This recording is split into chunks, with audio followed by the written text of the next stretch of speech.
Hello, j'espère que vous allez bien. C'est Wendy Grace et on se retrouve dans un nouvel épisode de Les Humains, le podcast qui parle de relations humaines, du cœur de l'homme et des sujets de société que personne ne veut aborder. Si tu découvres ce podcast, ajoute-le à ta bibliothèque pour ne pas louper les épisodes. Aujourd'hui, on voit ensemble la méthode pour poser des limites au travail. En faisant le bilan un peu des épisodes de podcast que j'ai pu enregistrer précédemment, je me suis rendu compte que j'ai parlé des limites, mais jamais dans le monde du travail. Donc ça va être l'occasion aujourd'hui pour moi de partager ma méthode pour poser des limites, les faire respecter au travail. Les limites, c'est toutes ces barrières qui, si elles sont franchies, suscitent une réaction. Et c'est une réaction où, généralement, on va rappeler le respect, on va rappeler nos standards, on va rappeler ce qu'on attend de cette relation. Si tu te sens mal au travail, on est toujours en train de dépasser ce que tu peux supporter, mais en même temps, tu ne sais pas comment verbaliser tes limites, tu ne sais même pas comment les formuler. L'épisode est pour toi. Prends de quoi noter et installe-toi dans un lieu calme. Une fois que c'est fait, on peut commencer. Avant d'entrer dans le vif du sujet, j'aimerais t'inviter à t'inscrire à la newsletter. C'est le lieu où tu retrouves du contenu exclusif. Ce contenu exclusif, tu le retrouves nulle part ailleurs. Pas dans mon podcast, pas sur mes réseaux sociaux. Dans la newsletter, on aborde vraiment le sujet des mentalités, l'état d'esprit, les peurs, les blocages, toutes ces choses qui t'empêchent de faire passer ton relationnel à un autre niveau. Donc si tu sens que tu es bloqué, si tu sens que tu as des peurs, si tu sens qu'il y a des limites que tu n'arrives pas à dépasser, des pensées limitantes, je t'invite à t'inscrire, c'est simple, tu as le lien en description, il te suffit de cliquer, d'entrer ton adresse mail et puis tu n'as plus rien à faire. Une fois que c'est dit, on peut entrer dans le vif du sujet. Pour poser des limites, déjà, tu dois prendre conscience que avancer sans poser de limites, c'est réellement problématique. Et tu l'as vu pour ta propre vie. Les gens ne te respectent pas. Si les gens te respectent, c'est pour un temps. Ensuite, dès qu'ils ont vu une faille chez toi, ils continuent de ne pas te respecter. Tu te sens mal, t'as la boule au ventre quand tu vas au travail. Ça n'est pas durable, ça n'est pas possible. Quand t'as pris conscience et quand t'as pris la question au sérieux, maintenant, tu vas pouvoir agir. La première chose par laquelle commencer quand tu souhaites poser des limites au travail, c'est d'établir une liste de choses que tu ne vas pas supporter pour ton bien-être, pour ta santé mentale et aussi ta santé physique par ailleurs.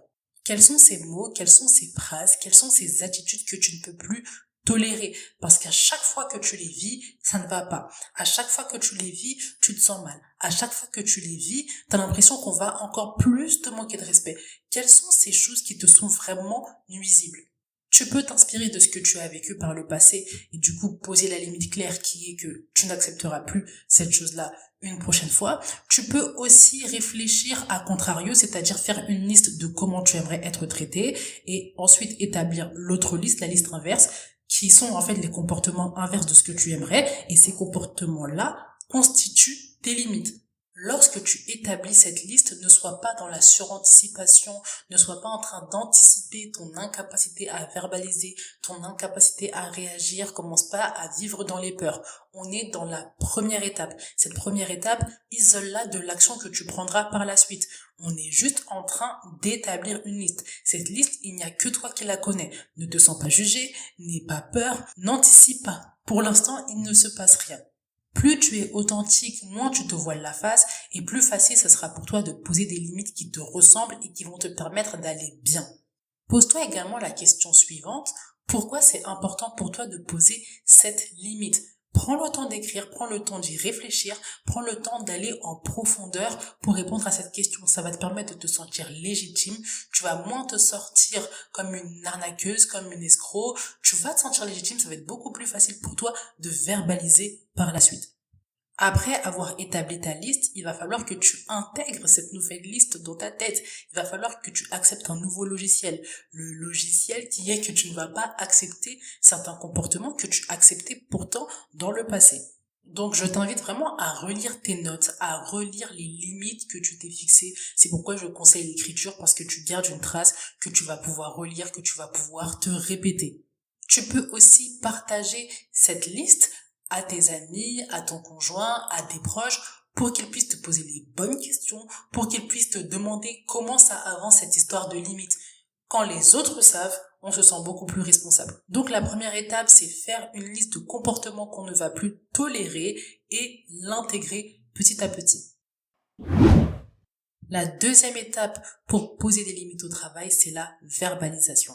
C'est une étape que tu appréhendes beaucoup parce que tu l'as soit trop peu fait ou soit jamais fait. Ce que j'aimerais te dire premièrement, c'est qu'on dépasse la peur par l'action. C'est pas en pensant plus, c'est pas en réfléchissant plus que la peur s'en va. La peur s'en va quand on agit, quand on lui montre qu'on est plus fort qu'elle et qu'on va pas la laisser nous détruire, on va pas la laisser dicter ce qu'on doit faire ou ce qu'on ne doit pas faire. Donc pour agir, t'as pas besoin de réfléchir plus. T'as besoin de passer à l'action. L'action va te donner son retour. Une fois que tu auras le retour de ce que tu as fait, à ce moment-là, tu peux réfléchir un peu, mais ensuite, il faut agir. Il faut être dans ce mouvement, dans cette action permanente. C'est ça qui fait qu'on dépasse la peur et qu'on gagne en confiance aussi. Pour agir de façon stratégique quand même, parce que le but c'est pas d'agir comme du n'importe quoi. On est dans le monde du travail, on va revoir nos collègues de travail, donc le but c'est aussi de permettre que la relation puisse avancer pour le mieux après ce moment d'échange. On évite tous les mots agressifs, tous les mots violents, ça ne va pas te servir. La forme, c'est très important. La forme sert le fond. Si ta forme est problématique, on va avoir plus de mal à écouter le fond de ta pensée. Ensuite, sois très au clair sur le fait qui t'a posé problème. Qu'est-ce qui concrètement t'a posé problème? Quel comportement constitue une limite qu'on a franchie? Est-ce que c'est un mot? Est-ce que c'est une insulte? Est-ce que c'est parce qu'on t'a balancé un stylo? Est-ce que c'est parce qu'on t'a claqué la porte au visage? Quel comportement, quelle attitude, quel fait concret fait que tu réagis aujourd'hui? Cette étape, elle est cruciale parce que c'est ce qui va donner de la crédibilité à ton argument.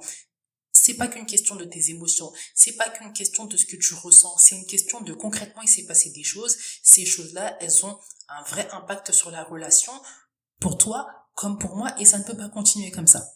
Ensuite, tu peux évoquer ce que tu ressens. On le dit de façon mature et je ferai un épisode sur ça, sur comment exprimer ses émotions de façon mature au travail, parce que je pense qu'on peut exprimer ses émotions, mais il y a une manière stratégique de le faire dans le monde du travail. On ne peut pas exprimer ses émotions au travail comme on les exprime dans ses relations personnelles, mais tu peux exprimer tes émotions de façon mature. Tu t'es senti gêné, tu t'es senti mal à l'aise, tu n'as pas pu avancer, progresser correctement parce que tu as été perturbé. Donc ça, c'est des choses que tu peux dire pour montrer que vraiment le comportement, il a été problématique lui-même, mais aussi les conséquences. Et enfin, propose une solution. Explique pourquoi c'est pas l'idéal de se parler avec ce ton, d'agir comme ça vis-à-vis de toi, comme toi tu ne peux pas agir comme ça vis-à-vis de ce collègue ou de cette collègue, et qu'est-ce qui serait le mieux, comment on peut discuter, comment on peut exprimer nos désaccords sans en arriver à ce manque de respect. Et propose une solution. Qu'est-ce qu'on peut envisager pour exprimer ce qu'on a à dire, pour ne pas être d'accord, tout en étant poli, tout en étant respectueux et tout en avançant aussi. Plus tu verbalises, plus tu seras à l'aise. Donc ce qu'il faut, c'est que tu pratiques, tu dépasses tes peurs, t'agisses. Un dernier tip qui va t'aider, c'est le suivant. Apprends à dire non. Tu n'es pas obligé de dire tout le temps oui, t'es pas obligé d'accepter chaque proposition qu'on te fait, à chaque demande, tu n'es pas obligé de dire oui, tu n'es pas obligé de répondre tout de suite, ça peut être un non momentané, tu répondras après, mais apprends à dire non, apprends à valoriser ton temps, apprends à valoriser ta personne. Parfois, c'est pas des grands discours qu'il faut, c'est juste un non. Dire qu'on ne peut pas pour l'instant, dire qu'on ne peut pas tout court et proposer une solution. Pour l'instant, je ne peux pas, je le prendrai peut-être plus tard. J'avoue que pour moi, c'est compliqué et je ne sais pas quand je pourrai m'en occuper. Si je peux m'en occuper à un moment donné, je viens vers toi, sinon je suis désolée, je suis navrée, mais je ne pourrai pas. Il y a des situations qui nécessitent une vraie discussion avec les étapes que je t'ai données précédemment, mais il y a des discussions qui ne sont même pas des discussions en fait. C'est juste un nom que tu dois placer, mais tu n'arrives pas à placer ce nom. Déjà, le nom, il n'a pas à être définitif. Ça peut être un nom momentané. Le nom, ce n'est pas méchant. C'est aussi apprendre aux autres que ton temps est à valoriser. Ta personne est à valoriser. On ne peut pas te donner des tâches n'importe comment. On ne peut pas s'adresser à toi n'importe comment. On ne peut pas partir du principe que tu es tout le temps disponible. Ce n'est pas possible. Mais ça, tes collègues de travail, tes supérieurs hiérarchiques ne peuvent pas s'en rendre compte tant que toi, tu ne le verbalises pas, tant que toi, tu ne dis pas non. Et même si ça pourrait être du bon sens pour eux, de limiter, d'arrêter, etc. Mais la vérité, c'est que quand on est dans le monde du travail, on veut de la productivité, on veut avancer, on veut que le service puisse fonctionner. Donc on n'est pas là pour les états d'âme. Est-ce que c'est cruel? Oui, mais malheureusement, c'est le monde du travail. Donc si chacun ne sait pas poser des limites, tout le monde se fait bouffer. Et le but, toi, quand tu vas au travail, ce n'est pas de rentrer en étant drainé, en étant fatigué. Voilà pourquoi tu dois apprendre à dire non. Et tu vas être de plus en plus à l'aise quand tu diras non souvent. Donc c'est une question à nouveau de pratique. Plus tu pratiques, plus tu répètes, plus ça va être simple pour toi. Je finirai par dire que tu dois apprendre à dépasser ta culpabilité. Pour dépasser ta culpabilité, tu dois te rappeler que tu es légitime, que tu ne le fais pas pour rien, que tu ne dis pas non pour rien, tu dis non parce que tu as une valeur et que si tu ne le fais pas, personne ne va te respecter. Aussi, tu ne permets pas aux gens de te traiter correctement. Donc, tu vas passer ton temps à te plaindre, tu vas passer ton temps à ne pas être bien, à être fâché, à être en colère. Mais c'est toi qui ne permets pas aux autres de mieux te traiter. C'est toi qui ne permets pas aux autres de respecter tes limites. C'est pas que pour toi que tu le fais pour la relation, pour que l'autre aussi apprenne à travers toi que c'est possible pour lui ou pour elle de dire non. C'est aussi possible pour elle de se faire respecter, de se valoriser. C'est un travail, c'est pas facile, mais tous les jours tu dois te rappeler que tu as de la valeur. Tous les jours tu dois te rappeler que tu es quelqu'un qui mérite d'être respecté, qui mérite d'être valorisé, indépendamment de ce que ton entourage dit, indépendamment de ce que ton histoire te fait dire de toi-même, indépendamment de ton expérience, indépendamment de ce qu'on dit de toi. Tu as de la valeur, tu mérites d'être respecté, tu mérites d'être valorisé. Voilà pourquoi c'est important de poser des limites. Troisième étape pour poser des limites au travail, c'est la suivante. Apprends à respecter tes propres limites. Je me souviens, j'avais fait un post sur TikTok qui est devenu viral avec le temps, où je parlais du respect et disais qu'il y avait deux manières d'attirer le respect. Il y a la première manière qui est la manière on verbalise, on tape un peu du poing, on montre qu'on se fait respecter, quoi, on se laisse pas marcher dessus. Et on a la deuxième manière d'attirer le respect qui est le respect qu'on va commander. Sans parler, par notre posture, par notre manière de nous comporter, on montre aux gens que nous, on ne blague pas et qu'on nous doit le respect. Et c'est sur cette deuxième façon de faire que je veux attirer ton attention. Poser des limites, c'est une bonne chose. Verbaliser tes limites, c'est une bonne chose. Mais il faut aussi que tes collègues de travail, tes supérieurs hiérarchiques, sortent les limites sans que tu aies à verbaliser. Pour ça, tu dois respecter tes propres limites. Tu dois montrer que tu as des limites pour toi-même, des limites que toi-même, tu ne t'autorises pas à franchir. Pour te donner un exemple, mon cas, je ne m'insulte jamais au travail. Hors de question que je me traite de conne, de bête, d'imbécile. Si mes collègues y voient que je suis à l'aise avec ces mots pour me décrire, un jour, il y a quelqu'un qui va se permettre. Et ça, c'est hors de question. Aussi, je suis une personne qui essaie d'être concentrée un maximum sur ce que je fais, de ne pas être distraite quand j'ai des tâches importantes à faire. Ça montre aux autres que là, je suis concentrée, c'est pas maintenant en fait qu'il faut me donner des tâches, c'est pas maintenant qu'il faut me donner quoi que ce soit. Par contre, si je suis dans la distraction, etc., tout le monde se permet aussi de me distraire. Et ça, ce n'est pas ce dont j'ai envie. Autre chose qui n'est pas tout le temps facile, mais j'essaie d'avoir le moins de mots durs à l'égard des autres, même si c'est justifié, même si cette personne est incompétente par exemple, même si cette personne elle travaille pas comme je veux, ça permet aux autres de voir que moi je suis dans la mesure, je suis pas en train de critiquer tout le monde, je suis pas dans la véhémence, de sorte à ce que quand moi je fasse une erreur, on va pas commencer à me critiquer, me dévaloriser pour rien, mal me parler, etc. Parce que ce n'est pas ce que je fais. En adoptant ces attitudes, tu montres à tes collègues de travail, à tes supérieurs hiérarchiques qu'il y a des limites que tu te poses, que tu te fixes et que tu respectes. Puisque tu te poses ces limites, tu les respectes. C'est important pour toi, ça se voit, tu es sérieuse avec ça, tu es crédible avec ça. On aura moins de facilité à venir t'embêter, moins de facilité à venir dépasser tes limites parce que tes propres limites, tu les respectes. Pour réussir à poser tes propres limites, il va falloir déjà que tu te reprennes pour quelqu'un de sérieux. Tu n'es pas une personne que tu peux dévaloriser comme ça, tu n'es pas une personne qu'on peut distraire, tu n'es pas une personne qui doit aussi te distraire. Tu es une personne sérieuse, tu es une personne crédible qui vient apporter de sa valeur dans le monde du travail. Donc, traite-toi correctement. Si tu te traites correctement, il n'y a pas de raison pour que tes relations au travail, tes collègues, tes supérieurs hiérarchiques te traitent moins bien. Si tu méprises cette clé, les moments où tu dois verbaliser vont drastiquement diminuer. Tu seras beaucoup plus à l'aise d'aller dans le monde du travail parce que tu n'auras pas tous les jours, tout le temps à répéter « il faut que tu me respectes, il faut que tu me respectes, il faut que tu me respectes ».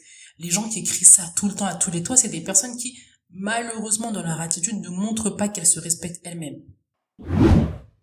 Et enfin, dernière étape pour poser des limites au travail, c'est d'être constante. Pour que tes collègues de travail intègrent tes limites, il va falloir de la répétition. Donc c'est pas en une seule fois que ça va rentrer. C'est plusieurs fois que tu vas répéter en parole mais aussi en action vis-à-vis de toi-même que ça va rentrer dans leur esprit. Considère que poser des limites, c'est plus que juste poser des limites. C'est une nouvelle nature que tu adoptes, c'est une nouvelle façon de penser, c'est un nouveau logiciel, c'est une nouvelle façon de fonctionner. Et cette nouvelle façon de fonctionner, tes collègues de travail, ils doivent s'habituer. Et ça passe pas par une seule fois, ça passe pas par un seul mot, ça passe pas par une seule attitude, ça passe par de la répétition. Prenons un exemple. T'as changé de coupe de cheveux, tu ne t'aimes pas brune, donc maintenant tu veux devenir blonde. C'est très cliché, mais c'est pour l'exemple. Pour que tes collègues de travail te considèrent comme blonde, pour que ton entourage te considère comme blonde, il va falloir que tu restes pendant des années avec une coupe blonde. Il te suffit pas de rester avec ta coupe blonde pendant une semaine. Il te suffit pas de rester avec ta coupe blonde pendant un mois. Il te suffit de rester avec, ou du moins il te faut rester avec pendant des années. Et c'est à force de constance, à force de régularité qu'on va finir par considérer que tu as changé de nature de cheveux, tu as changé de couleur de cheveux. C'est pareil pour les limites que tu fixes. Ça va peut-être pas prendre des années, mais ça va prendre du temps. Et ça va prendre du temps pour que ça devienne aussi naturel chez les gens. Au début, ça va pas être naturel. Au début, tu vas devoir un peu répéter. Au début, tu vas devoir être sévère, tu vas devoir durcir. Mais si tu sais rester constante, tu sais rester régulière avec tes limites, tu ne flanches pas, tu ne reviens pas aux mauvaises habitudes, t'inquiète pas, je te l'assure, ça va devenir naturel. Donc cet épisode, c'est pas un épisode où je te donne simplement des techniques. C'est un épisode où je te donne les moyens de devenir quelqu'un de différent. Et tu dois tenir comme ça dans la durée, ne pas flancher. C'est comme ça qu'on va te respecter, c'est comme ça que tu vas te sentir plus à l'aise dans tes relations, que tu vas te sentir épanoui. Ce qui va te permettre de durer dans le temps, c'est de t'associer à des personnes qui comprennent déjà l'importance de poser des limites, mais aussi de t'abreuver de contenu qui va t'élever, de t'abreuver de contenu qui va te pousser vers les limites à poser, vers le sérieux, vers la crédibilité, vers la confiance en toi, vers l'estime de toi-même. C'est pour ça que je t'invite à t'inscrire à la newsletter parce qu'on en parle, aussi à écouter les épisodes de podcast, mais également à trouver d'autres personnes qui font du contenu qui va dans le même sens que celui-ci pour te pousser à continuer à poser des limites et à ne pas flancher. L'épisode touche à sa fin, j'espère qu'il t'a plu. On a vu ensemble la méthode à utiliser pour poser des limites au travail. C'est un parcours, c'est long, c'est du long terme, mais une fois que tu auras maîtrisé toutes les étapes que je t'ai données, tu vas aller pour le mieux. Il te faut de la constance, il te faut de la régularité. Si l'épisode t'a plu, je t'invite à mettre les 5 étoiles et également des commentaires. Je t'invite également à t'inscrire à la newsletter, tu as le lien en description. En attendant, médite bien cet épisode. On se retrouve dans le prochain. Bye!